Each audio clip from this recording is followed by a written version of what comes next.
안녕하세요. 사회복지 현장 실습 실주차 3교시 강의를 시작하겠습니다. 오늘 역시 지난 시간과 마찬가지로 사정에 유용한 도구에 대해서 공부해 보도록 하겠습니다. 어, 지난 시간에는 가계도와 생태도에 대해서 자세히 공부해 보았습니다.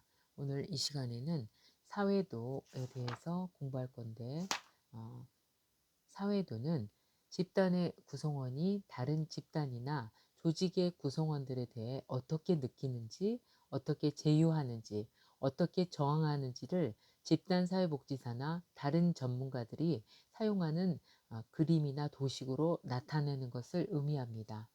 모레노와 제닝스에 의해서 개발된 사회도는 사람과 상호작용에 대한 상징을 사용해서 구성원들 간에 형성된 제휴와 관계를 그림으로 도식화해서 나타내는 것입니다. 사회도는 주로 집단사회복지사가 집단 내 소외자, 하위 집단, 연합 등을 파악할 때 많이 사용합니다. 아, 그림 6-5에서 상단과 하단으로 구분을 하는데 지도의 윗부분, 소시오그램의 윗부분 1번, 2번 살펴볼 수 있는데 이 사람들은 지위가 높음을 아랫부분 9번, 8번, 9번은 지위가 낮음을 의미하고 서로 가까운 성원은 가깝게 서로 관계가 소원한 성원은 멀리 띄워서 그림으로 결속의 강도를 나타내고 있습니다. 1번과 2번의 관계는 서로 지위가 높으면서 상호적인 관계이고 2번과 3번은 역시 상호적인 관계이지만 3번은 2번보다 지위가 좀 더 낮고 또 4번은 3번보다 지위가 낮은데 화살표 방향을 보면 3번 남자는 4번 여자한테 일방적인 호의 관계를 가지고 있지만 2번 남자는 지위가 낮은 9번 남자와 거부적인 관계라는 거.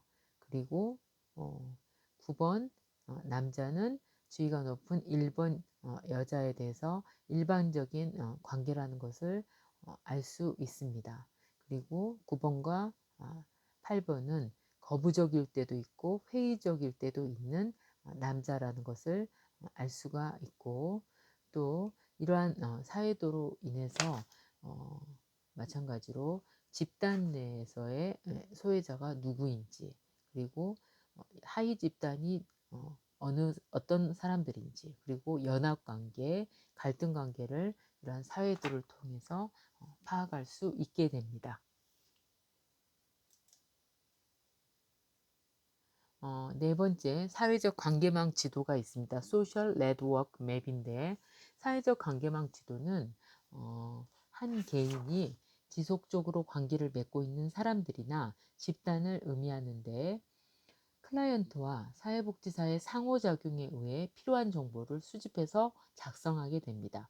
사회복지사는 클라이언트에게 지난 한 달 동안에 중요했던 사람들이 누구인지 생각해 보도록 해서 클라이언트의 생활에 직접적, 간접적으로 영향을 준 가족이나 다른 가족 구성원, 직장이나 학교, 사회적 모임이나 종교 모임, 친구, 이웃사람, 동사무소와 같은 공식적 조직들을 조직별로 그림 6-6에서 보는 것처럼 동그란 화살표 다트 모양 판처럼 기록을 하게 됩니다. 사회적 지지에 대한 사정은 클라이언트의 주관적 인식에 근거한 것이기 때문에 객관성이 결여되어 있다는 것을 먼저 인지해야 됩니다. 사회적 관계망 지도가 완성된 후에는 사회적 지지의 활용 방안에 대해서 클라이언트와 함께 논의하게 됩니다. 다섯 번째, 사회적 관계망 도표라는 것이 있습니다. 트레이시가 개발했는데 이 사회적 관계망 도표는 클라이언트의 주변 사람들 중에서 의미가 큰 사람들을 선정을 해서 이들을 중심으로 작성을 하게 됩니다. 사회복지사는 클라이언트에게 사회적 지지를 해주는 사람을 확인하고 사회적 관계망 도표에 기록을 하게 됩니다.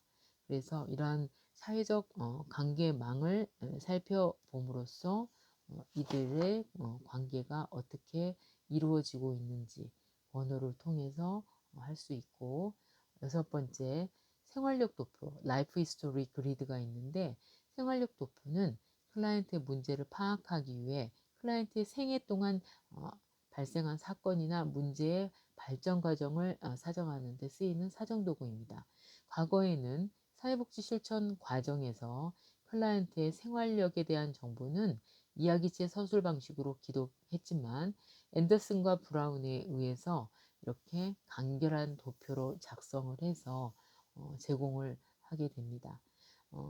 가족 구성원의 삶의 중요한 사건을 시간별로 시계열적으로 나열해서 기록합니다. 즉 출생, 연령, 출생 지역, 가족, 학교, 건강 상태, 활동, 문제들을 오른쪽 칸에 가로줄에, 그다음에 세로줄에는 연도 순으로 해서 중요 사건을 기록하는데, 특히 클라이언트가 아동이나 청소년일 경우에 더욱 효과적으로 생활력 도표를 사용합니다. 그것은 이들 집단이 성인 집단보다 성장 과정의 사건이 사회심리적 기능에 더욱 크게 영향을 미치고 있기 때문에 생활력 도표를 작성한다면 이러한 클라이언트의 어떠한 시기에 무슨 일이 일어나냐는 것을 쉽게 생활력 도표를 통해서 파악할 수 있기 때문입니다. 일곱 번째, Person in Environment에서 PI 시스템 코드라는 게 있습니다. 주로 임상에서 쓰는 분류 체계인데, 환경 속의 인간 PI 사정 분류 체계는 사회복지사의 고유한 직무 수행 방법을 사정하기 위해서 구성되었습니다. PI는 사회학, 심리학, 정신의학, 그리고 사회사업적 개념과 구조의 영향을 받아서 네 가지 요소로 구성되어 있습니다. 그래서 이것은 미국 정신의학회 정신장애 진단 통계 편람 DSM-4로 4와 같은 다축적인 진단 체계로 네 가지 요인으로 클라이언트 문제를 서술하고 있습니다. 요인 1과 요인 2에서는 사회복지의 핵심적인 내용, 즉 개인과 환경에 대한 내용으로 구성되어 있고, 요인 3과 요인 4에서는 타 전문직의 분류 작업을 사용해서 정신적, 신체적 문제를 확인하도록 구성되어 있습니다. 주로 PI 코드는 임상에서, 특히 정신과적인 임상에서 많이 사용되고 있는데, 사회복지사가 의사, 간호사, 임상심리학자, 변호사 등과 같이 전문가로서의 위상을 얻기 위해서는 전문적 지식 영역의 정체성을 위한 전문 용어를 마련해야 되기 때문에, 이런 PIE 사정 분류 체계와 같은 사정 분류 체계의 발전과 사회복지사의 실천 과정의 전문성은 클라이언트의 문제가 동일하다고 간주되는 새로운 방식을 기꺼이 배우고 싶어하는 사회복지사들에 의해서 개발되었습니다. 사회복지사가 PI 사정분류체계에 의해 수행된 결과물을 만들어서 다차원적인 과정으로 여러 가지 목적을 수행하게 됩니다. 사정을 통해서 사회복지사와 클라이언트는 문제의 발생과 지속에 관계된 요인들 뿐만 아니라 문제 해결에 도움이 되는 요인 및 방해 요인들을 이해할 수 있게 해줍니다. 이러한 7가지 사정 도구표에서 여러분들이 가장 많이 쓰는 것은 가계도와 생태도라고 볼 수가 있습니다. 이것은 함께 클라이언트와 함께 가족 내 사건이나 상호작용 관계의 생태체계적인 관점에서 환경과의 상호작용 정도를 이 기본적으로 가계도나 생태도를 통해서 충분히 파악할 수 있습니다. 사회복지 실천 과정에서 네 번째 단계에 해당되는 계획 수립에 대해서 공부해 보도록 하겠습니다. 첫 번째, 목표를 선정해야 됩니다. 클라이언트와 사회복지사가 상황에 대한 사정을 하고 나면 활동 계획을 수립하고 계획을 실행하기 위한 공식, 비공식적 계약을 맺게 됩니다. 이 과정에서 사람들과 조직은 클라이언트와 사회복지사가 함께 목표를 달성하기 위한 일들을 구체화시키고 필요한 변화를 달성하기 위해서 행해야 될 활동들에 대해서 합의를 하게 됩니다. 즉, 계획 수립은 사회복지사와 클라이언트가 합의를 통해 개입을 위한 목표를 설정하고 계약을 하는 과정을 말하게 됩니다. 해버스와 라스는 목표의 선정 지침에 대해서 5가지로 이야기했는데 이것을 스마트 형식으로 축약해서 설명하고 있습니다. 첫 번째, 구체적인가, 스페시픽하게 정해야 되고, 두 번째, measurable, 측정 가능성, 세 번째, achievable, 성취 가능성, 네 번째, realistic, 현실성, 다섯 번째, timely, 이러한 5가지 요소를 스마트로 축약해서 설명을 하고 있습니다. 목표가 정해지면 이에 도달하기 위해서 개입 활동이 구성되고 수행되지만 목표가 불변하는 것은 아닙니다. 개입 과정에서 클라이언트의 문제나 상황이 변하면 목표도 변할 수 있기 때문입니다. 초기에 정한 목표가 상황의 변화로 더 이상 의미가 없다고 생각할 때는 목표를 과감히 수정하는 융통성이 필요하게 됩니다. 두 번째, 목표를 선정한 이후에 계약을 맺게 되는데 일단 계획이 세워지면 사회복지사와 클라이언트는 계약을 맺는 것이 중요합니다. 계약이란 목표 달성과 그것을 달성하기 위한 전략, 역할, 개입, 평가, 방법 등을 구체적인 활동용어로 기술한 계획에 대해 사회복지사와 클라이언트가 서로 동의하는 것을 계약이라고 합니다.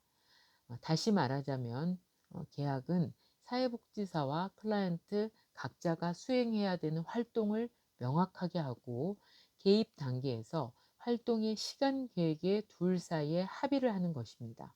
계약이 구체적일수록 오해를 예방할 수 있다고 할지라도 계약은 문서만이 아니라 구두 또는 암묵적인 합의도 포함되어 있습니다. 계약이 중요한 이유는 사회복지 실천 과정에서 개입 활동의 성공 여부에 대해서 클라이언트가 자신이 해야 될 역할과 업무를 분명히 인식하고 적극적인 참여가 요구된다는 사실을 인정하는 데 달려 있기 때문입니다. 5번째, 사회복지 실천 과정의 5번째 단계는 개입 단계인데 개입 단계에는 직접적 개입과 간접적 개입 그리고 여러 가지 방법들이 필요하게 됩니다. 개입에 있어서 개입 단계는 설정된 목표를 달성하기 위해서 클라이언트와 주변 환경에 변화를 가져오기 위한 구체적인 개입 활동이 수행되는 시기입니다. 클라이언트는 해결 가능성이 있다고 생각할 때만 움직이고 자기 나름의 독특한 방식으로 접근하게 됩니다.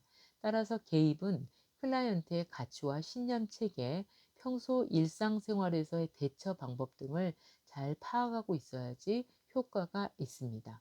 이 단계에서 사회복지사의 개입 활동의 핵심은 문제를 해결하려는 클라이언트의 변화 노력을 지원하기 위해 구체적인 변화 전략을 수립하는 것입니다.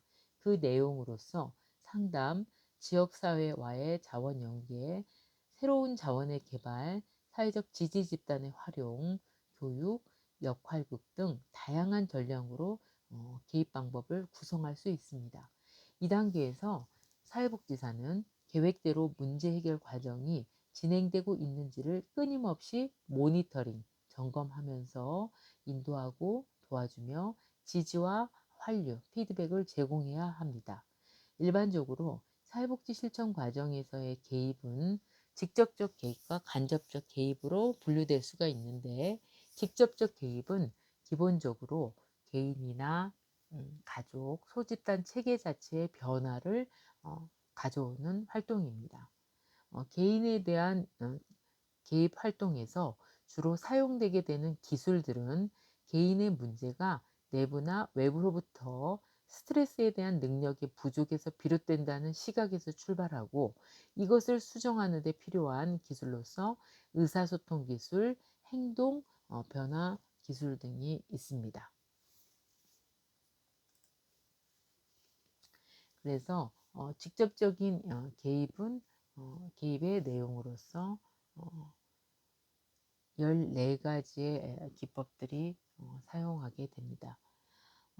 이러한 직접적인 개입 활동에 있어서 주로 이러한 첫 번째 환기를 살펴보면 벤틸레이션인데 예를 들어서 환기는 남한테 말하지 못하는 어, 문제를 감싸주는 분위기 속에서 클라이언트가 말할 수 있도록 도와주는 것입니다. 특히 클라이언트의 억압되어 있는 감정, 특히 부정적인 감정, 분노, 증오, 슬픔, 죄의식, 불안 등이 문제 해결을 방해하거나 감정 자체가 문제가 되는 경우에 이를 표출하도록 함으로써 그 감정의 강도를 약화시키거나 해소시키려고 하는 기법을 특별히 벤틸레이션, 환기라고 우리가 어, 이름 붙였는데 예를 들어서 세월호로 아이를 잃은 학부모를 상담하는 과정에서 이 학부모의 이 분노, 증오, 슬픔, 이런 불안감 이런 것들을 상담하는 과정에서 환기시켜 줌으로써 직접적으로 개입하는 것을 의미합니다.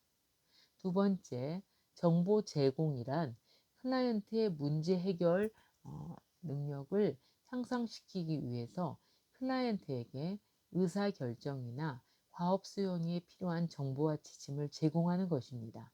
정보를 제공할 때에는 클라이언트의 현재 심리 상태를 주의 깊게 고려해야 하고 정보나 지식을 논리적, 단계적으로 제공해야 합니다. 세 번째, 일반화가 있는데 일반화의 개념은 클라이언트의 생각, 감정 또는 행동이 다른 사람들과 비슷하다는 것을 설명하는 것으로서 이러한 클라이언트가 자기만이 이런 문제가 있다고 괴로워하는 것에 대해서 비슷한 상황에 있는 사람들이 일반적으로 그런 경험을 겪는다든지 또는 특별하게 자신만이 가지고 있다고 생각하는 사고, 감정, 행동이 다른 사람들도 공통적으로 겪는 일임을 지적해 줌으로써 클라이언트가 자기 자신을 다른 사람들로부터 소외시키거나 일탈감을 갖지 않도록 하는 직접적인 개입 방법이라고 볼 수 있겠습니다. 네 번째, 재보증, 리어슈어런스가 있는데 재보증의 개념은 자신의 능력이나 자질에 대해서 회의하고 있는 클라이언트에게 사회복지사가 신뢰를 표현해 줌으로써 클라이언트의 자신감을 향상시키는 기법입니다. 사실상 합리적이고 현실적인 생각과 결정에 대해서 클라이언트가 의심을 갖고 있을 때 많이 사용하게 됩니다. 그래서 이러한 재보증은 반드시 허무맹랑한 것들이 아니라 현실에 기초해야 되고 그렇지 않을 경우에는 클라이언트는 사회복지사가 클라이언트의 상황이나 문제가 무엇인지를 충분히 인지하지 못하고 결론을 내리게 되기 때문에 재보증을 할 때는 상당히 현실에 기초해서 구체적으로 재보증을 시켜주는 것이 중요하겠습니다. 다섯 번째, 초점화라는 것이 있습니다. 포커싱인데 두서없이 말하는 클라이언트를 만났을 때 이것을 초점화시켜서 한 가지 주제로 모으는 것을 의미합니다. 그래서 클라이언트가 초점화란 자기 문제를 언어로 표현할 때 느끼는 혼란과 산만성을 점검해 줌으로써 클라이언트 말 속에 숨겨진 선입견, 가정, 혼란을 드러내 주어서 자신의 사고 과정을 명확하게 볼 수 있도록 해주는 기법이 초점화라고 볼 수 있겠습니다. 초점화를 잘 하려면 사회복지사가 적절한 시기에 질문을 함으로써 클라이언트가 자신의 정보, 감정, 경험을 분류해서 명료하게 하고 정리할 수 있게 해줘야 하는 것이 중요합니다. 어, 이러한 초점화는 특별히 예를 들어서 사회복지사가 우리가 오늘 따님의 학교 생활에 대해서 이야기해 해보기로 했는데 이제까지는 학교에서의 친구들의 관계를 주로 살펴보았습니다. 그렇다면 따님이 담임 선생님이나 각 교과목 선생님과 어떻게 지내는지 말씀해 주시겠어요? 하고 클라이언트가 대답하기 편하도록 초점화 시키는 것을 의미합니다. 여섯 번째, 명료화 기법이 있는데 명료화는 클라이언트의 사고, 감정, 행동이 현재의 사건과 연관되어 있는지 탐색하고 연결해서 분명하게 하는 것입니다. 이러한 명료화는 clarification인데 적극적인 경청의 기술의 하나로서 클라이언트가 좀 더 명시적으로 구체적으로 말하도록 격려하고 클라이언트가 말한 것에 대해 사회복지사가 이해했음을 입증하기 위해서 질문하는 것을 명료하라고 이해하시면 쉽겠습니다. 클라이언트의 말을 반복해 주거나 요약해 주는 방법을 선택하기도 합니다.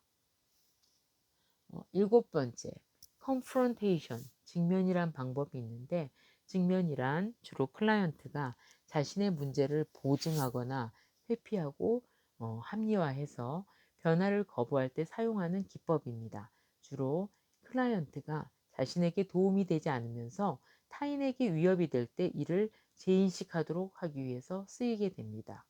도전이라고 불리는 직면은 클라이언트가 자멸적이고 바람직한 변화에 방해가 되는 왜곡, 속임수, 부정, 조정 등을 사용하고 있음을 스스로 인식하도록 돕는 관대하고 존중할 만한 기법이라고 보겠습니다. 여덟 번째, 직접적 개입의 방법으로 조언이 있는데 조언은 클라이언트가 해야 할 것을 추천하는 사회복지사의 진술을 의미합니다. 즉, 클라이언트가 이렇게 하는 것이 어떻겠냐고 행동을 제안하는 것입니다. 사회복지사는 전통적으로 충고하기를 주저합니다. 충고는 클라이언트의 자기결정이라는 원칙에 위배된다고 생각하기 때문입니다. 조언을 하는 데는 많은 함정이 있기 때문에 매우 신중하게 접근해야 된다는 점을 반드시 기억하셨으면 합니다. 아홉 번째, 모델링의 방법이 있습니다. 모델링은 대부분의 학습, 특히 사회적 상호작용적 학습은 다른 사람을 관찰하고 그 행동을 모방함으로써 학습되며 이러한 학습 과정을 모델링이라고 부르게 됩니다. 모델링은 타인이 바람직한 행동을 하는 것을 보고 그대로 모방함으로써 행동을 변화시키려는 것으로서 클라이언트가 모방할 수 있는 행동의 예를 제시하는 것입니다. 이것은 다른 사람의 반응을 관찰하는 것만으로도 그 반응을 학습하는 것인데 조건화나 강화가 필요 없다는 것이 독특한 특징이라고 볼 수 있겠습니다. 행동 시연이 있는데 행동 시연은 직접적 개입의 한 방법으로서 클라이언트가 보호된 환경 안에서 실패의 위험이 없이 새로운 행동을 해보도록 기회를 제공하는 것입니다. 행동 시연에서는 사회복지사가 적절한 주장 행동에 대한 시범을 먼저 보이고 클라이언트에게 점진적으로 유사한 행위 순서를 반복적으로 수행하도록 요구하고 있습니다. 초기에 표현되는 행동, 신체 자세라든지 발성 방법, 시선 접촉과 같은 것에 중점을 두고 다음에는 클라이언트가 현실 세계에서 주장을 수행할 수 있도록 격려하는 순서대로 진행되고 있습니다. 오늘은 개입 단계에 있어서 10번째 행동 시연에 이르기까지 직접적 개입의 방법들에 대해서 공부해 보았습니다. 여러분 수고하셨습니다.